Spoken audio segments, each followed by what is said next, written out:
go! Welcome to the official Guns Up Nation podcast, the premier voice for the fearless fans of Raiderland. He's the one! Red Raider! Unbelievable! The Scarlet and Black are back at the Final Four Club, and they hail from Lubbock, Texas. Let's meet today's hosts. Hey, how's it going, everybody? Welcome into another installment of the Guns Up Nation podcast. I'm RC Maxfield alongside Tobias Bass down in H-Town. Tobias, how you doing, man? Doing well, man. I guess it's like a normal thing. I want to do my meteorologist for a few minutes. It's not hot today. It's actually like 70 something out here. It's crazy. I was sitting in Lubbock over the weekend. It was like 40 degrees up there. Yeah, out here it was what was it? I think it was Tuesday and Wednesday and yesterday too. So 3 days. On Tuesday, it wasn't too bad. It was probably like 80. And then Wednesday and Thursday, the high here in Hobbs anyway was 56. And then and basically Hobbs and Lubbock have the same climate. So it's basically the same thing. I think it was 56. And then yesterday the high was like right around the same thing. 56 in September. Yeah. That's crazy. And then today, the high here is 80, but it's not going to reach it. Right now, it's 67 degrees outside. Perfectly sunny, no humidity. I got the window open right now, which is a cardinal sin of a podcaster. Do not have a window open, but it is what it is at this point. I'm facing a concrete wall. Oh, well. On today's show, we're going to talk about Texas Tech soccer and how they had to postpone one of their games. Really their opener in Manhattan, Kansas, and they'll be moving that back to November. We got to talk about Pat Mahomes, and I have a statement that I might sound kind of crazy, but I'll let Tobias determine that on the Kansas City Chiefs and Pat Mahomes. We're going to talk about Two Docs and how you can get some free goodies from them if you use the promo code GUNSUP on their website. And then, of course, Tobias, it's finally here, man. It is finally here. Football season for Texas Tech. It is here. We've been talking about it for what seems like I think COVID made like each month feel like a year. It legitimately feels like 7 years we've been talking about Texas Tech football. And now tomorrow night it will finally be back. But let's start with the other kind of football, at least the across the pond football. Texas Tech soccer had to postpone their game against the Wildcats of Kansas State, till November 13th. It really doesn't change anything, Tobias, but we wanted to get them out there and everything like that because, honestly, this is going to be one of the best sports – actually, I'll go ahead and say it. It's going to be the best sports team on campus in the fall. Oh, yeah, no, I 100% agree. These girls are awesome. I think they'll win the Big 12. I think you probably agree as well. Yeah, no, I definitely think they'll win the Big 12. It's all about health, but the thing is, with Texas Tech soccer, and I mean, I guess it's with any team, it is health, but Texas Tech is so freaking deep, man. Like, yeah, I mean, you return three of your best goal scorers in program history, and then, you have that backline defense, a stud goalkeeper, and then not to mention one of the best coaches on campus, and Coach Stone, and one of the best coaches in the Big 12. I mean, it's just a recipe for success. It just kind of sucks that we won't get to see the whole season, just the Big 12 play. So that kind of sucks. But other than that, I mean, I don't think there's much to it in terms of Texas Tech soccer. I do think this, though. That game is in Manhattan. It is going to be cold as hell on November 13th. Oh, yeah. You remember what game was that? The Michigan game when we were there and it was cold as hell that day? Was that the Michigan game? When? For the tournament? It was 2 years ago. For the NCAA tournament? And they played Michigan. Yeah, NCAA tournament. Yeah, and it was cold. We had just did a show we did a live show on location that day, and it just got cold that night. Yeah, no, I remember we brought the heater out from the station. I think Jared had to go run back and get it because I was just ill-prepared that night. Like, me and Derek were freezing, to say the least. I remember that. I just didn't remember it being against Michigan. It was against Michigan? I think it was. I think it was against Michigan. I'm pretty sure it was. I mean, it sounds right. I don't have any other name to dispute it. It's kind of like I'll just go with what he says. It sounds good to me, one of those situations. But yeah, Texas Tech Soccer. Be on the lookout for more information about them. Go follow them on Twitter, and of course, you can find out more information about Tech Soccer on the website gunsupnation.com. We'll move on to the star of the show, the Texas Tech Golden Boy, Patrick Mahomes, and the Kansas City Chiefs opened the NFL season last night with the score did not tell the true story of that game. Kansas City absolutely dominated the Texans last night. 31-20 does not accurately represent the kind of game that was. They did release the banner.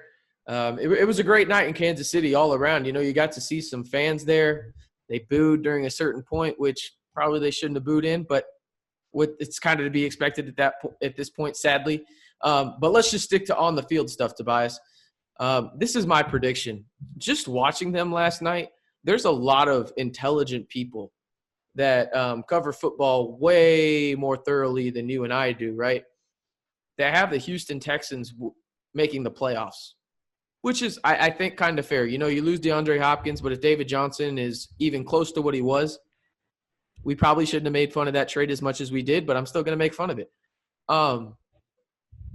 This is my bold prediction. I think the Kansas City Chiefs, at worst, will be 15-1 this year. Wow. I mean, they're going to be really, really good, no doubt. 15-1 at worst. Is at tough, worst. Though.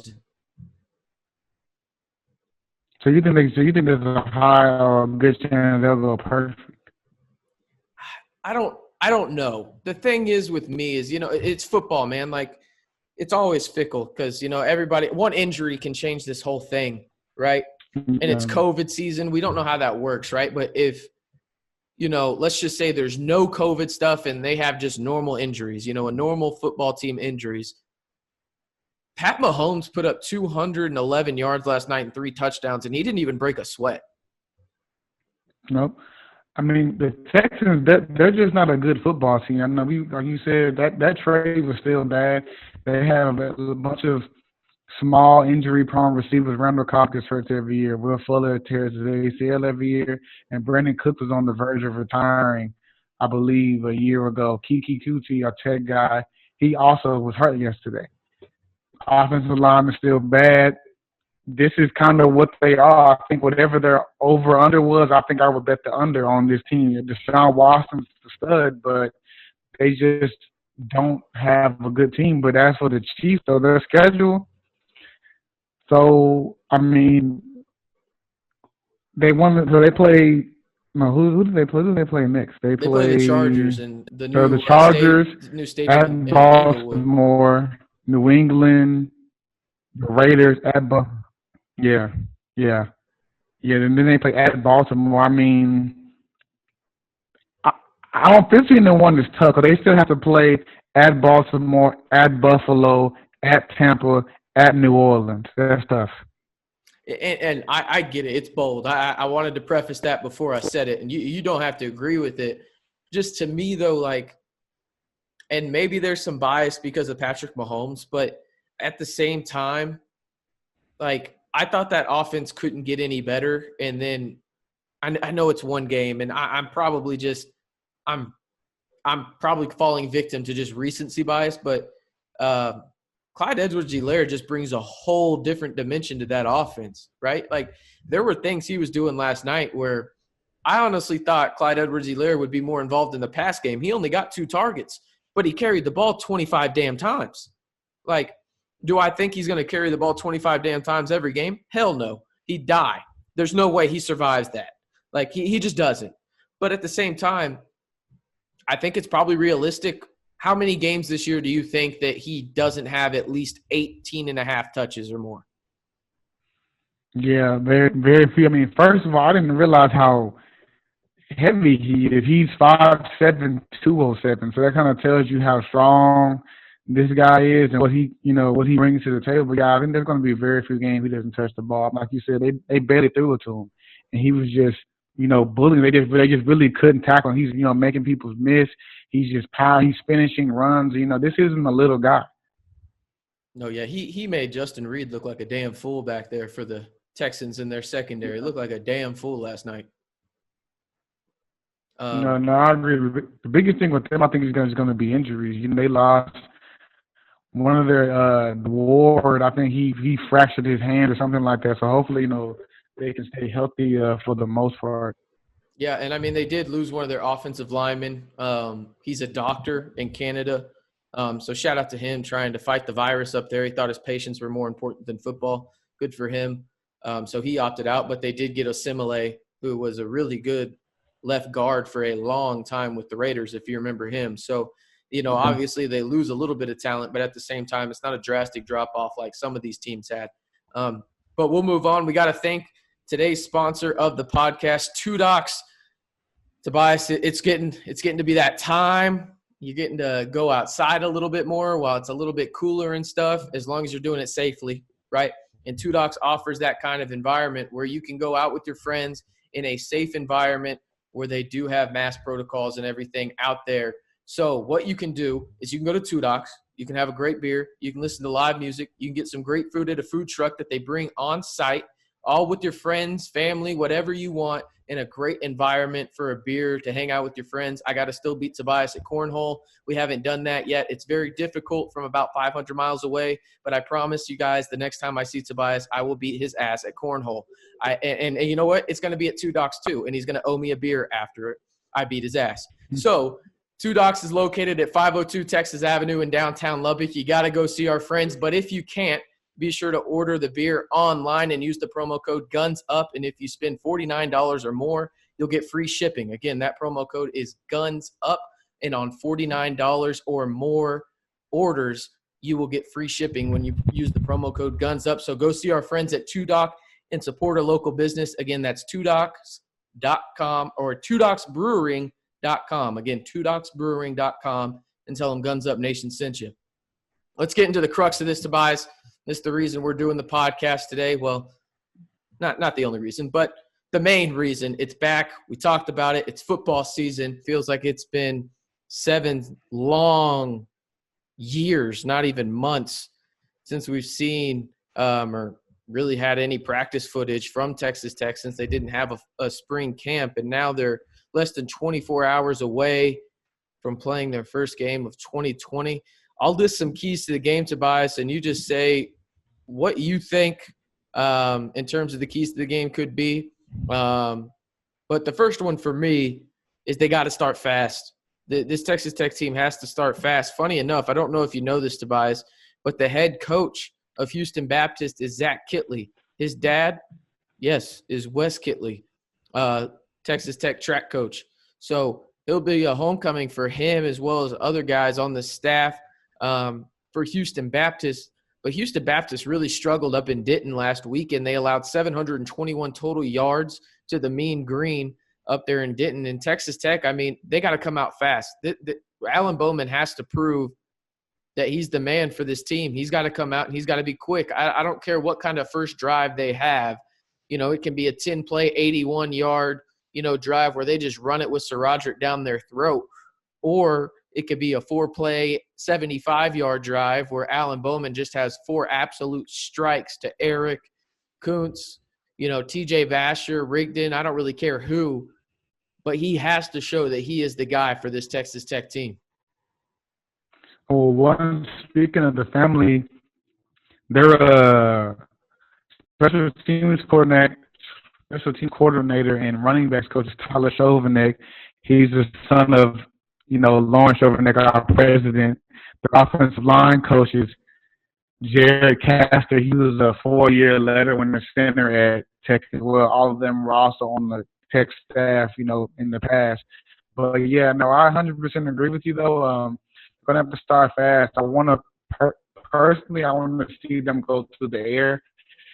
Alan Bowman, he only played 3 games last year. I think that a game like this will be able to just give him some confidence, for him to go out there and just, getting his mojo back. Because this team, they gave him 1,000 yards basically to UNT. And I think that, getting some confidence in this being a tune-up game, especially with them only having one preseason game basically until they go on the Big 12 play. So I think this is a game where you just have to get it right before guys are kinks. And, it'll be good for these guys to play against some new competition. They've been seeing each other, pretty much every day, playing against themselves. It's time to go out there and, beat up on a not so good of a team, but just get yourselves ready for Big 12 play.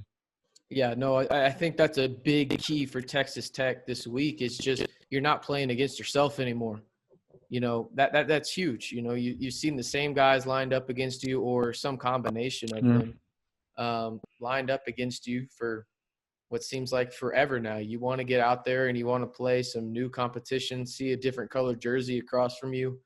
Just really go out there and try and prove to your coaches that you're worth that spot. And really, it's not even about that. It's just really out there going out and playing football in front of a crowd too. It's 25% capacity. So it's going to be about, I believe they said about 16,000 in Jones AT&T, similar to what happened at Arrowhead last night. So going to be interesting to see what happens in that department. And then another key to the game for me is I want to see who – I don't want to say what I first had in my head was elevates – but I guess that is a good term. Elevates his game to be the starter opposite of Adrian Fry on the outside at the cornerback position. You looked at the depth chart, and there's three guys,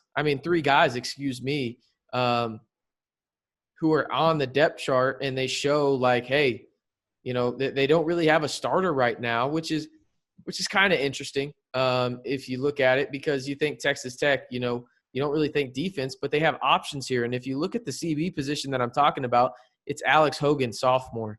You have DeAndre Taylor Dimerson, sophomore. And then you have Jamarcus Ingram, who's a senior, but it's or and or. So either one of those three could start. Now, a lot of people were freaking out because Adrian Fry wasn't listed as a quote-unquote starter. Well, Zach McPherson was technically in front of him, but Zach McPherson's going to play in the slot. So Adrian Fry is still a starter, but he's on the outside, right? So that's really what it's going to be about in that situation. But I'm curious to see which one of Hogan, Dimerson, and then as well as Ingram, Taylor Dimerson, I should say, and Ingram really stand out and maybe solidify themselves as that number 2 corner opposite of Adrian Fry. Yeah, when those guys are coming, definitely have to learn quick because, teams are going to pick on them. This is the Big 12. Teams love to pass the ball and they like to throw the ball a lot. We're playing against a couple of good offenses early, so they're going to be, picked on early. So, you're not going to have that wiggle room, trying to figure yourself out. You're going to have to pretty much come in there and be good immediately. You don't have 3 preseason games to work these things out. You're going to be targeted early and often. Yeah, and you talked about passing early. They love to do that down at Houston Baptist. So it's going to be really interesting to see because you look at what Houston Baptist like to do. They really came out and just tried to throw the ball a lot against North Texas. Now, is it going to be the same way in terms of, what they're going to do against Texas Tech? I would probably venture to say yes, because they're going to be down in this game. At least everybody assumes that. You look at what they did against North Texas, their quarterback, Bailey Zappi, had to throw 62 times, and he had 480 yards, 3 touchdowns with 0 interceptions against UNT. But I would probably expect something similar in the pass department, at least in terms of attempts. I would not think that Texas Tech gives up 480 yards.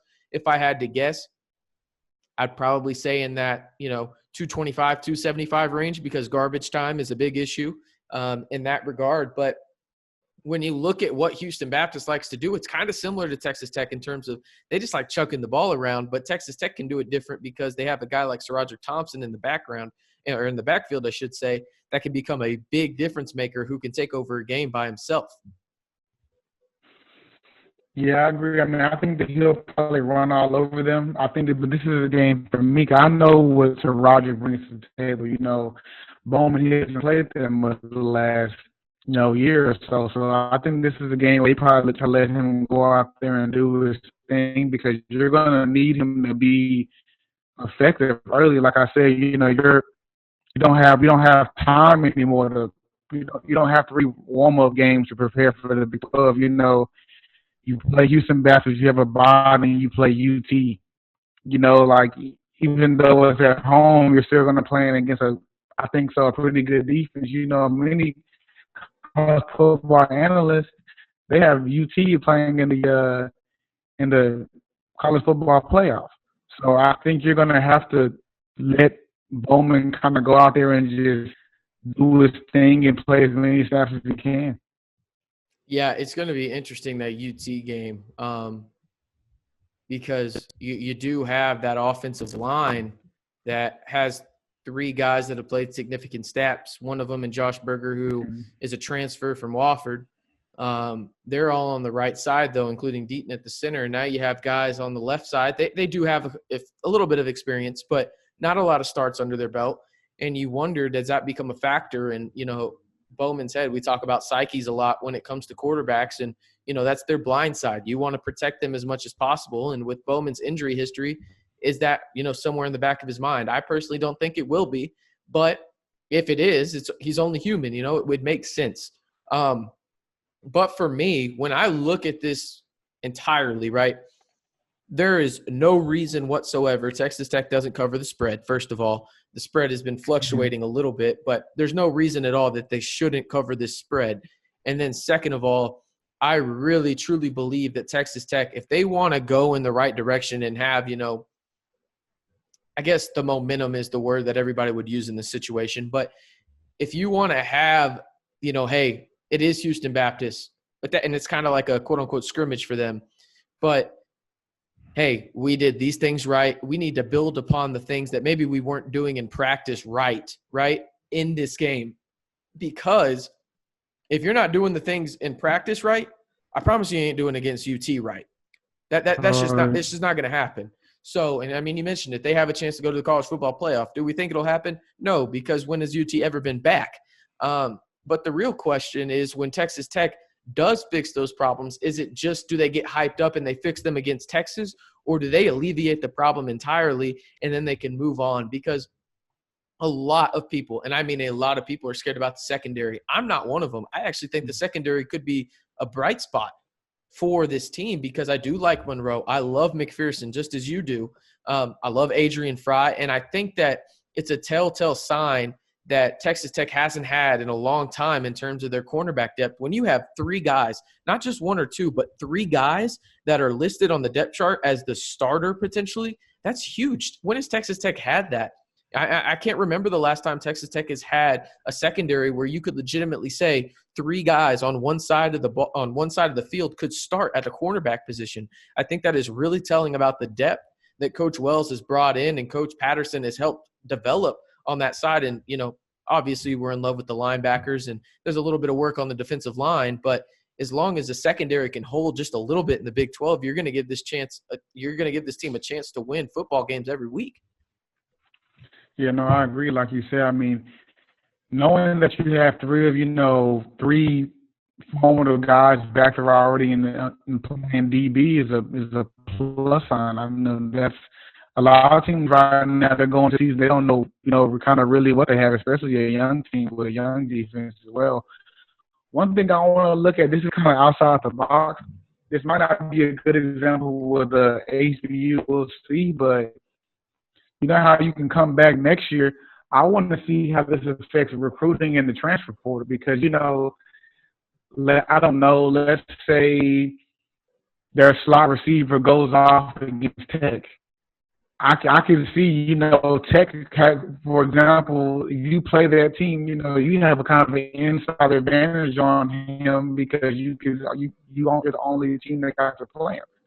So you could theoretically maybe go get a guy, a little late bloomer in the transfer portal strictly because of this. I think this could play a significant role going forward. This is a different sport, but you look at basketball. Kentucky last year, they lost to Evansville. One of their he ended up not going there because he got some issues. But one of the guys, their key guys that went after him in the transfer portal played at Evansville. I think he gave them like 25 points, and they got to see him firsthand. So they went after him. And we know how Coach Wells is. He will go after a key transfer portal. He seems to get the guys that he wants. Yeah, no, he does seem to. I mean, I had pictures of that video I'm sure you've seen on Twitter about Colin Schooler and Coach Wells meeting at midfield last year in Tucson after Texas Tech lost to the Wildcats out there in Arizona. But, Tobias, let's get the predictions in. It's kind of a self-explanatory game this week. You look at what Texas Tech could potentially do here. Last I checked, the spread was at 39 points. I'm sure it'll fluctuate up and down, maybe half a point here or there. But give me your prediction for week 1, Texas Tech. You obviously have Texas Tech winning, but give me a score. I think that Tech will probably score in the mid-high 50s because I think that Bowman's going to play majority of the snaps, if not the whole game, regardless of what the outcome looks like. I'll probably say 54. No, let's go 57-13. Yeah, I'm thinking in the same neighborhood for Houston Baptist. I was going to say 17, but I think Texas Tech gets into the 60s. I think they score 63. I think it's going to be 63-17, and I think that's a big plus for Tech, especially if they come out hot. That allows you to get guys like Maverick McIver in there and Columbia as well, because we don't know who the backup quarterback is right now for Texas Tech. It's one of those two guys, but it's an or situation on the depth chart. So we really don't know what that's going to look like, but we want to see that on the field against other competition other than the defense on your team. So it's going to be really interesting. But again, he's Tobias Bass. I'm RC Maxfield. Be sure to go follow Tobias on Twitter at Tobias_Bass. You can follow me at RCMB323 on Twitter. And be sure to head over to twodocsbrewing.com. You can use the code GUNSUP on your checkout and the promo code over there when you shop and have an order over $49.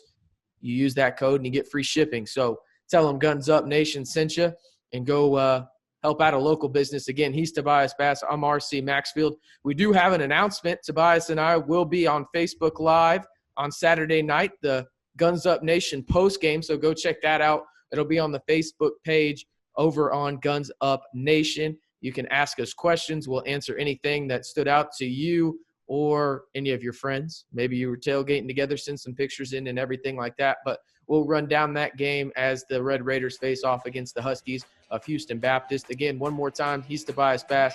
I'm RC Maxfield. Go follow at Guns Up Nation on Twitter, Facebook, and Instagram. Be nice to others and wear a damn mask. We'll catch y'all next time. Thanks for listening to the Guns Up Nation podcast. The opinions expressed in this podcast are those of the podcast host and do not reflect the opinions of Texas Tech University or its affiliates. Visit our website at gunsupnation.com for more Texas Tech news. Thanks again, and Guns Up.